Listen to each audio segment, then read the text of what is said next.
అందరికీ నమస్కారం.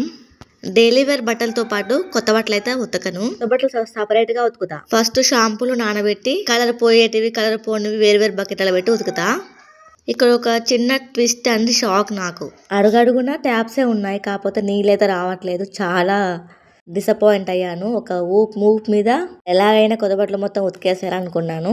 ఆ పక్క రూమ్ దగ్గరికి వెళ్ళి కూడా చూసాను, అక్కడ కూడా రావట్లేదు నీళ్లు. ఇక్కడ ఏమైనా బోరింగ్ ఉందా, బాగుందా, లేకపోతే చెరువు, నదిలు, సరస్సులు ఏమైనా ఉన్నాయా? నీ కనుమరుగైపోయినాయి కదా, ఒక్కడికి కనిపించదు.